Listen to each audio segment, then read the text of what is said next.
Data protection and privacy teams are under more pressure than ever with new laws, AI oversight, data breaches, and the constant expectation to do more with fewer resources. That's why TrustArc built a modern privacy and data protection management platform powered by Arc Intelligence. It unifies your tools, automates the work that slows you down, and surfaces what matters most right when you need it. From guided quick actions to our intelligent assistant, Ask Arc, you get credible, contextual answers backed by expert research, not generic AI guesses. Finally, privacy that works the way privacy pros work. Learn how TrustArc helps teams move faster with confidence at trustarc.com/serious-privacy.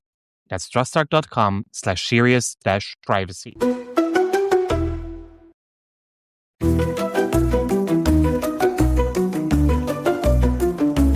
You're listening to the award-winning Serious Privacy podcast sponsored by TrustArc. Please welcome your hosts, Paul Breitbart, Ralph O'Brien, and Dr. Kay Royal.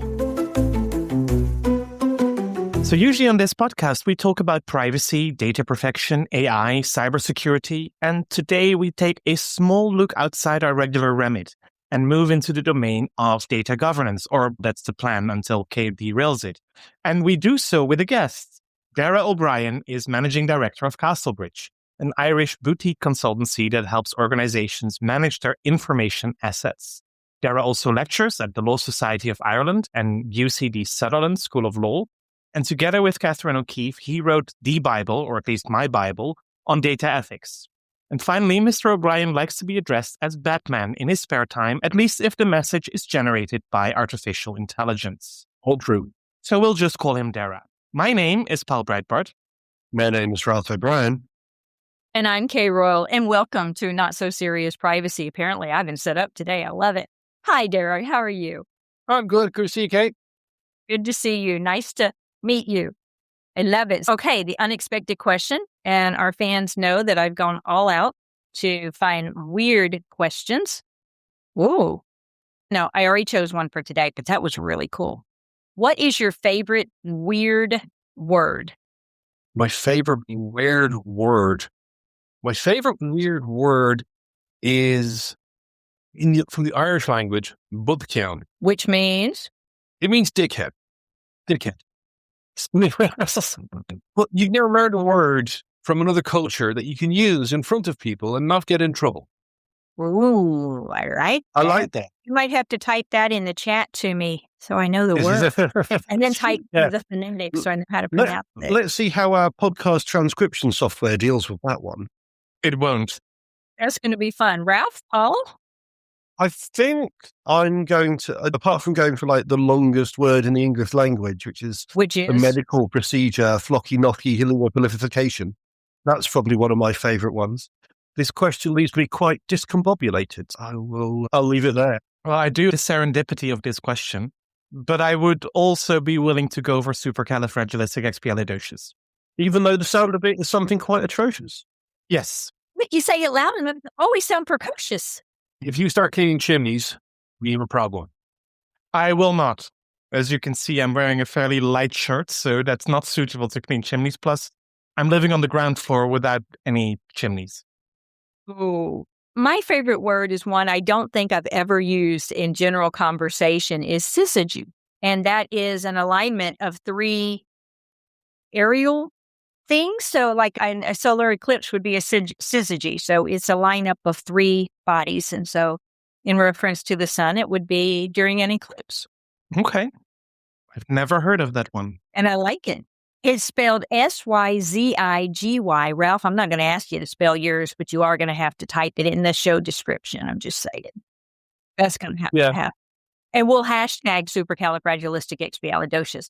Do y'all remember back in the day of texting on phones when you didn't have a screen and you had to press a 1 for A, a 2 for B, and 3 presses for C? And what you usually heard with teenage girls in the backseat was they had a competition of what child could text supercalifragilisticexpialidocious the fastest. Oh, wow. Using the 1, 2, 3, 1, 2, 1, 2, 3, 1, 2, 1, 2, 1. That's called a T9 keyboard. A what? A T9 keyboard. A C9. T9. T9. T9. As opposed to a K9, of course. Wagamama was particularly good to text because you only had to press the letter once rather than multiple press. Wagamama was always good. Anyway, Daya, back to the actual podcast, which we haven't mentioned food yet, so it's not quite the cooking channel yet. What do you mean? Ralph mentioned Wagamama. Look, we're already there. No one's mentioned food if you're just mentioning Wagamama. That's true. We have standards. They're low, but we have them. So, Daragh, you always give our guests a chance just before we go into the conversation, just to give a brief bit of background for people who don't know them. Daragh, who are you? What do you do? Oh, God. On the last question on the bus. It's interesting because for my daughter's school's career day, I actually had to do a presentation on what I do. So I actually sit down and think about what I do and explain it to what age school? Teenage girls, high school. So it was... Ooh, okay, I'll take my third graders' classes over high school at any day. It was interesting because what do I do? I've been working in the data space since the 90s, late 90s, and always on the business side and people side of data. I've done the techie stuff, but that's boring. The real fun is reprogramming people because you can't turn them off and turn them back on again. There's laws against that. And some practical impossibilities. I'm going to have an off button from now on. Rather than the big green on button, I'm going to have an off button. So when someone tisses me off, I'm just going to turn them off. So what I do is I help change how people think about data. That's basically what I've been doing for my entire career. Data protection, data privacy is a subset of what I do because it's a set of rules applied to data that affects people. But there's other data and there's other rules. And having what a friend of mine calls the Swiss Army knife brain, where I study under those, computing as a hobby, and then wound up running data projects in a phone company. And then when I annoyed IT by doing data quality stuff, they said it was impossible. My team did it for a fortnight because we didn't know it was impossible. So we just went and did it. IT then, I believe there was a request for me to be moved over into regulatory because there's no data in regulatory, obviously. So there's no way I could be annoying IT. And then I wound up automating all of our internal regulatory reporting and external regulatory reporting stuff, all the billing accuracy, billing data quality checks, things like that we were doing in the phone company that we were doing by ARM. That's how my brain works. Let's figure out a way of automating. I had a really cool data quality tool we bought for customer data. And when I was speccing it, I went, this might be something we could use for other things. So let's buy a tool that works for other types of data. So there's a company called Informatica. They're a really big data quality metadata master data tool. I was the first customer for the company that they bought to get a data quality tool, a company called Similarity Systems. They were based in Dublin. And I was the first customer for Similarity Systems way back when. And I miss the old days when if I wanted a feature in my software, I could walk across, buy the chief technology officer a cup of coffee and have it by tube. But it was fun. We did a lot of cool stuff. Then I moved out as a sole trader, I was setting up my own business as Castlebridge. Basically, as my old boss said to me at a recent birthday party, I've been running the same project since 2002, but for different, bounced around various professional bodies on boards, contributing to bodies of knowledge for data management, data governance, 2 books on data ethics, as Paul has indicated. And now doing a doctorate in data governance, looking at why we might be getting it wrong or why we may painted ourselves into a corner for the last 25 years and what we need to do to dig our way out of it. Because we're really good on structure. And all the research talks about structures and policies and rules. We forget about the people. Turns out, according to research published from University College Cork late last year, a big shout out to Emerald. Hello, Cork. There's a law. I have to do that. The only person it's very low to is Emerald. Yes, you have to. We have to. Well, the UCC published a paper that basically reached the earth-shattering conclusion that data governance is largely a people problem.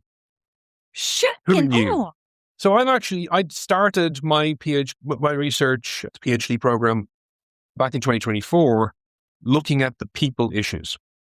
I'm looking at what I was calling human factors in data governance. Now that's evolved slightly, and I'm pulling lots of interesting stuff to create an interpretivist model for data governance, looking at the people things.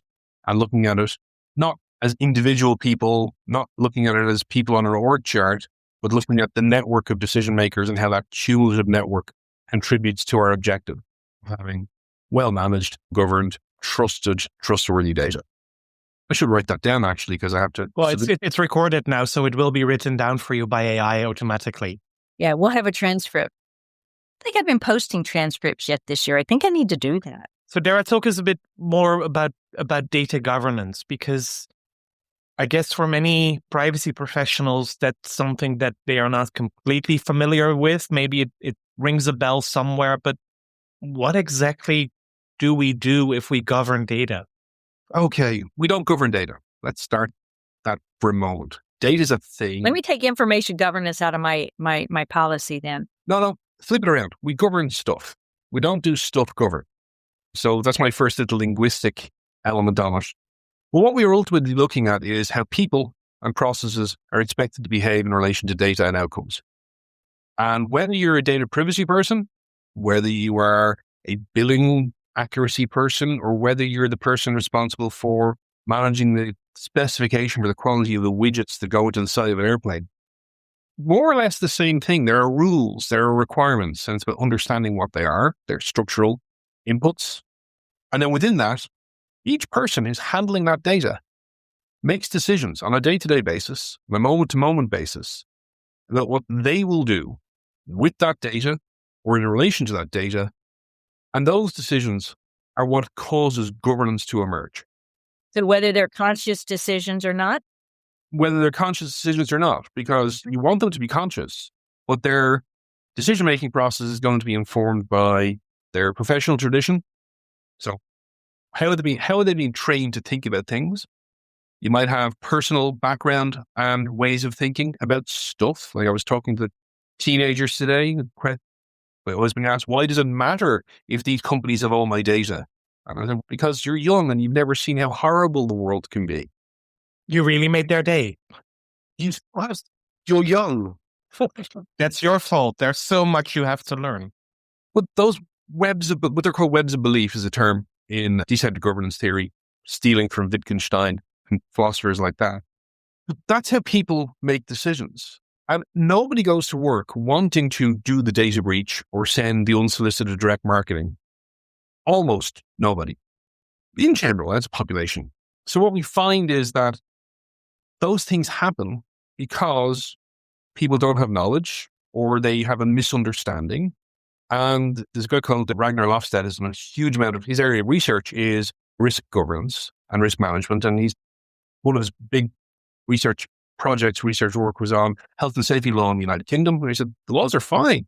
People are just misunderstanding how they should be applied because of these sorts of issues. And data protection sits in a similar world where people go to Google, or now they ask ChatGPT, what are my rights?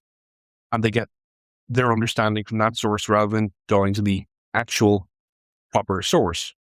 And that affects their understanding of things. So governance is about managing that, understanding that network of decision makers, and then figuring out how we influence that through structures and rules and policies that constrain people's decision making, but also through training and development of their professional traditions, their ways of belief, and their knowledge. Because if you don't tackle those three things, you can have all the paper you want, people are still going to ignore it. I really like that. One of the things I actually say in my training is there's a lot of opinion out there. Even when I'm training, I say everything I say is only opinion. The law is the law. And what I hope to do is actually tell people to read the law and make their own conclusions, read the law, read the case law, make their own conclusions, because sometimes even the guidance we see from regulators is just another opinion, just another layer or lens of sort of opinion. And as you say, there's an awful lot of rubbish opinions out as well, especially that which is now produced through AI when some of those rubbish stuff we see out there are replicated. So I guess the thing I'm asking you here, Daragh, is if there's so much misunderstanding, how do people know where to turn for the truth, especially in today's day and age? Oh, you're asking me the question about post-truth society? If only someone has written a book about that. Trust in the post-truth society is one of Ragnar Lofstad's areas of research and one of his books. And that's the challenge, is how do we establish not an agreed upon truth, but an agreed upon version of the truth? at an organizational level or at a social, societal level as well. Really complicated there, but it's been really funny that all the cool stuff I've spent the last year a bit looking at, and there's a meme that my daughter keeps sending me, the Viking meme of choose your battles, there's too many battles, you have more than enough battles, put some of those battles back. That's pretty much the way my year has been, the last year and a half, looking at all the possible angles I could take on this particular piece of research, because there's 3 different levels of data governance: your socio-technical, socio-legal governance, your organizational level, then you got individual level understanding of governance. That's an interesting angle for someone else to research. If they want to research it, give me a call. I've got stuff. What kind of stuff? How's really? And there is some structure in the stuff already. A little bit. So is that a good definition of data governance then? An agreed upon organizational truth when it comes to information and information strategy? No, ultimately, data governance isn't the truth. Data governance is the operating model for making sure people know what the structures are and what I'm calling their interpretive space. What's the amount of wriggle room they have to make choices about data before they have to ask for someone else's permission or before they have to say, no, I can't do that. And within data governance, there's a concept called data stewardship, which has been co-opted. And God bless certain professional bodies for certain sectors who right into the world going, this is a term we've invented. Data stewardship and data champions. No. Sorry, we were, us data people, we were doing it a lot for a long time before it appeared on a certain exam, when there's a certain body of knowledge. But data stewardship, I've just been working on, one of the I found in my research was there was no actual definition of what data stewardship was. There's lots of definitions of what data stewards do. And one of the key things is, everyone says, let's appoint data stewards. Let's give everyone a badge and make them a data steward, or let's go ahead and hire a data steward. The moment you open a spreadsheet and start typing in data, congratulations, you're a data steward. Once you have an act, an action, or a role where data is passing through your hands, you have a stewardship responsibility to make the right decisions about that data in the context of your job role, that interpretive space that you operate within. And that's the atomic unit of data governance, is the person. But the operating unit of data governance is the network of people. That's really interesting. In the UK, for years in the public sector, we've had people called CIRO, Senior Information Risk Officers, and data champions. And when you got your Senior Information Risk Officer, and then your information asset owner.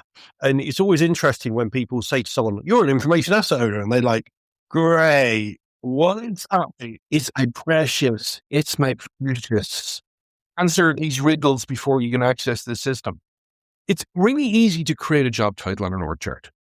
And that's just one of the structuralist problems. We create the structures, we create the role, and then we put a person in the role. And for the first 6 months, that person might be the best person in the world.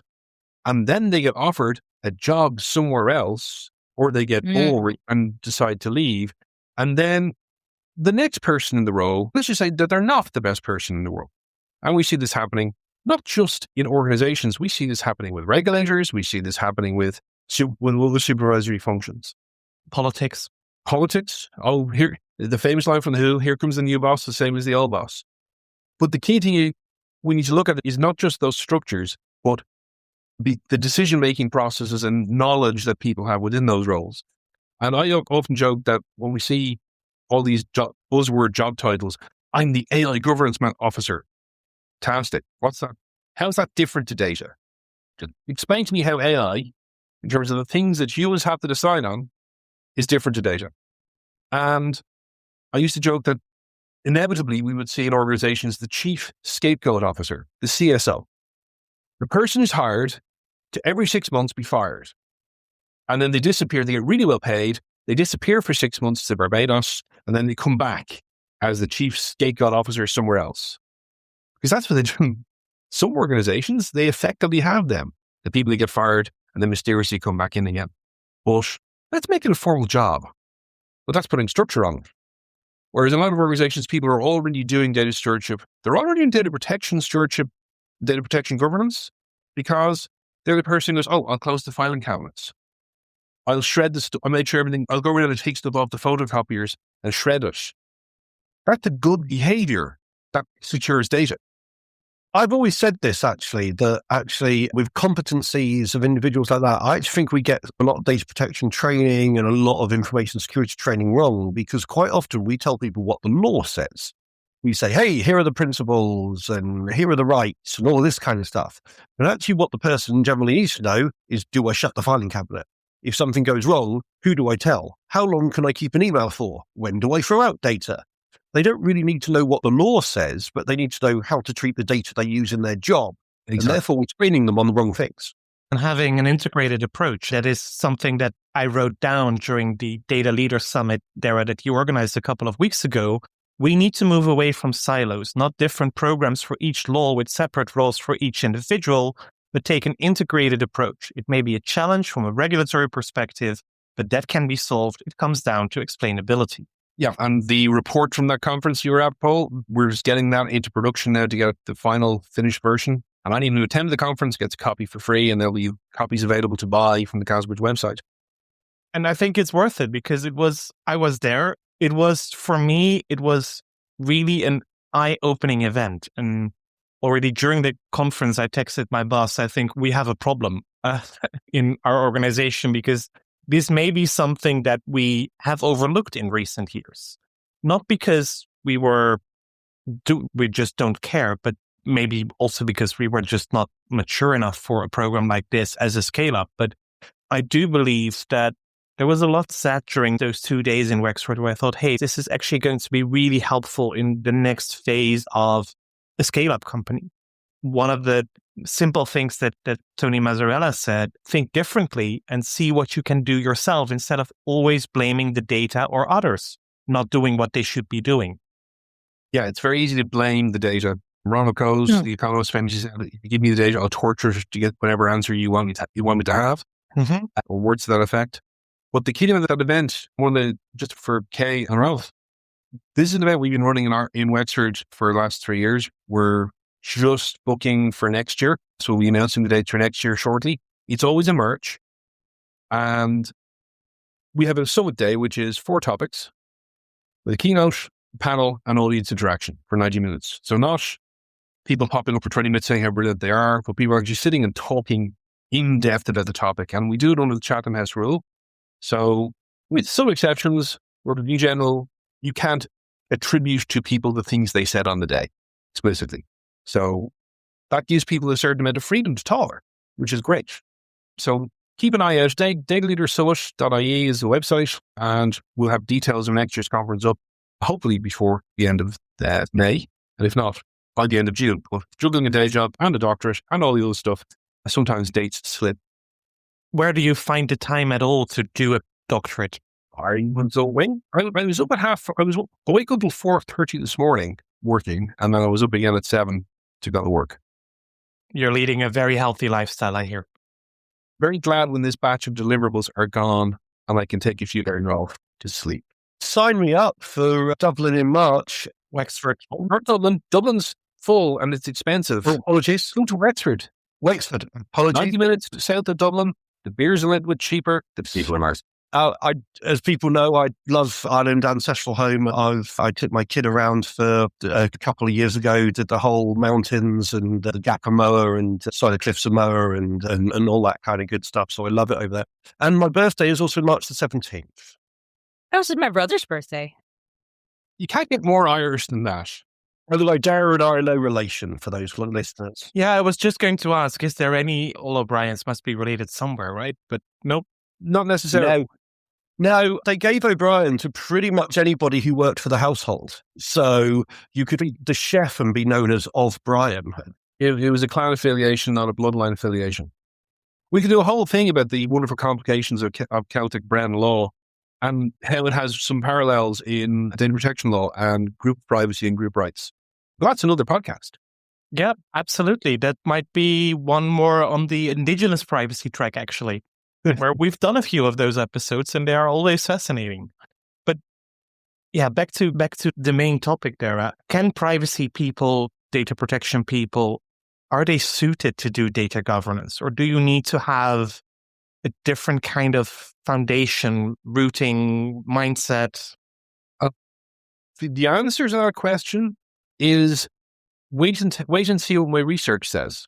But the suspicion is sometimes doing data protection is doing data governance work. So let's break down this silo.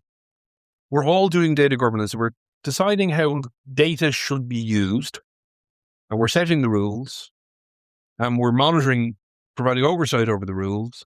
We're doing data governance. So data protection people, yes, you can do data governance. The issue comes to the professional tradition of webs of belief we bring to that as individual decision makers. Because if you're coming at anything from a pure legal perspective, and you're seeing everything through the lens of legislation and liability, you're probably not going to be very good at data governance or data protection for long, because you won't have the interpretive space to deal with things that come out of left field where the law is unclear, or where there isn't clear law to be followed, or a totally novel situation. And we dealt with one recently, really full one, with one of our clients. A right of erasure request came in from someone who had the most common name in the country that they're coming from. And they were insistent that all of their data needed to be delisted. And the only information they were giving was their name. Good luck. Yeah, John Smith, Singh Patel, or in Ireland's case, Patrick O'Brien. You don't know how close I came to being Paddy O'Brien, being born on the 17th of March. So the key thing is for data protection people, you're doing data governance. It's how you learn the broader skills. So when I'm in UCD Sutherland School of Law, I teach a course on data governance and data protection practice as a module on professional diploma and LLM degree. So back in the old days, LLMs meant smarter lawyers. Today, it means richer lawyers. But not necessarily more practically astute. But what I spend the first 6 weeks of that semester teaching is fundamental concepts in data management and fundamental concepts in data governance. Things like data modeling. How do you define how a customer relates to something else? How do you define what a customer is? Right. And what's metadata? Oh, I hate metadata. I have them telling us, oh, it's only metadata. There's no privacy concerns. I'm like, what's in the metadata? Oh, the session I was doing in my daughter's school this morning, I had a diagram that showed what a WhatsApp message can tell you if you have all the metadata. Mm-hmm. You have the metadata, right? Wasn't it Barack Obama who went out after the Snowden stuff and said, don't worry, the NSA is only looking at metadata, not the content. General Hayden said, we kill people with metadata. Right. The EFF actually has a really good summary on metadata on their website. They know you were standing on a bridge at midnight and called the suicide hotline, but nobody knows what you talked about, and more of examples along those lines. So I teach metadata, data modeling, data governance, introducing these concepts to refer to some baby lawyers. They're coming straight out of law school, getting a master's degree. They have this wonderful idea what data protection law is. And the big complaint is always, there's no law on this course for the first half of the semester. Then I hit them with, this is the law, and this is how all this stuff matters to applying the law properly in practice.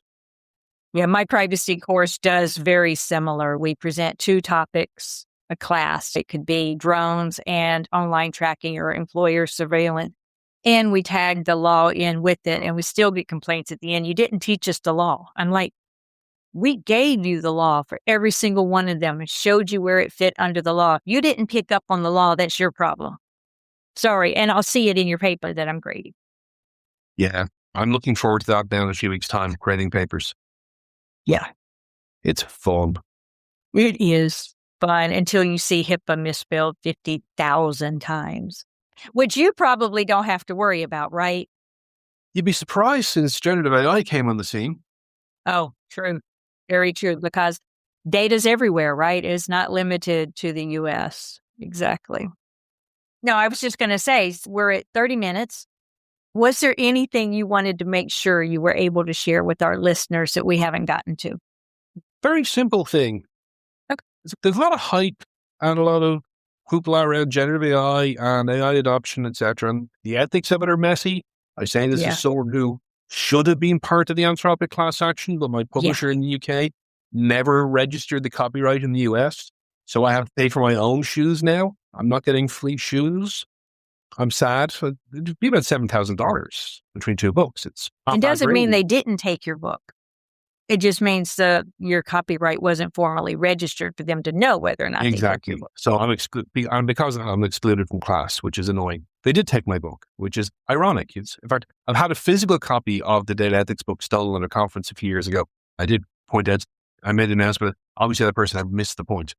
But with AI and generative AI, one of the key things I'm seeing in my research is everybody's focused on the adoption and whether we should adopt it or whatever.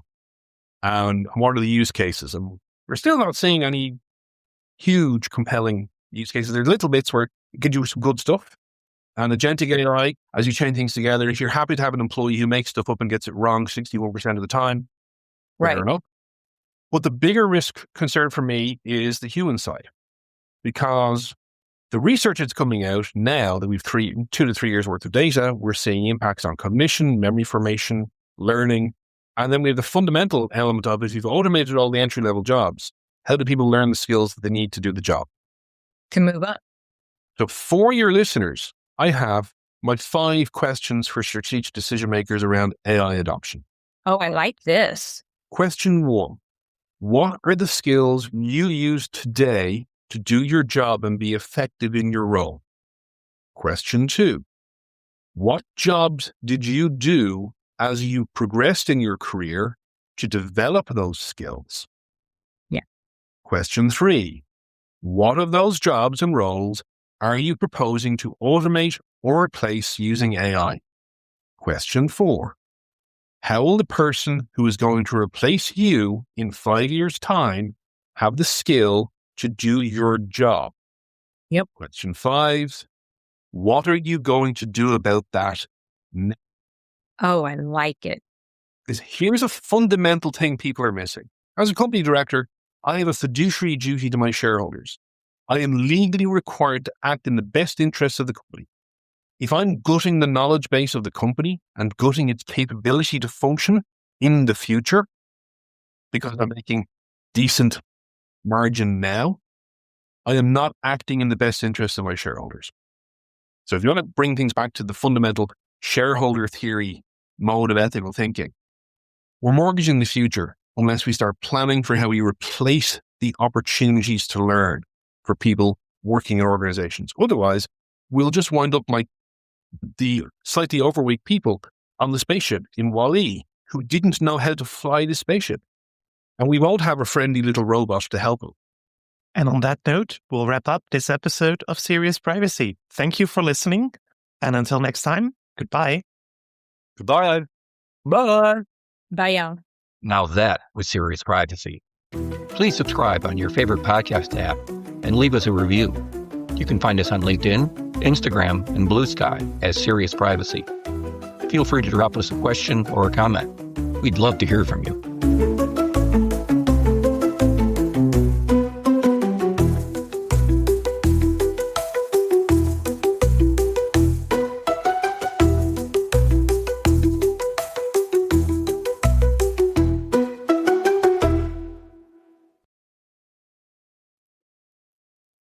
If you're a data protection or privacy professional, you already know the pressure. Non-stop regulatory change, AI oversight, internal demands, and the expectation to somehow stay ahead of it all. And the old patchwork of tools just isn't cutting it anymore. No. That's why TrustArc created a modern privacy management platform powered by Arc Intelligence. The TrustArc platform brings your workflows, evidence, research, tasks, and applications all together in one unified and intelligent workspace so you don't waste time digging, clicking, or context switching. With Ask Arc, your privacy assistant, you can ask plain language questions about laws, jurisdictions, or even your own program data, and get credible, cited answers based on NIMBY research and more than 1,000 global laws. It's explainable, transparent, and purpose-built for data protection and privacy. So if you need to add a vendor, create a cookie banner, or start an assessment, quick actions take formally complex tasks turn them into bite-sized guided workflows to save you time. It's a platform that thinks like you, works like you, and helps you move faster with confidence, whether you're a seasoned DPO or you're just getting started. See how modern privacy gets done. Explore Arc at trustarc.com/serious-privacy. That's trustarc.com/serious-privacy.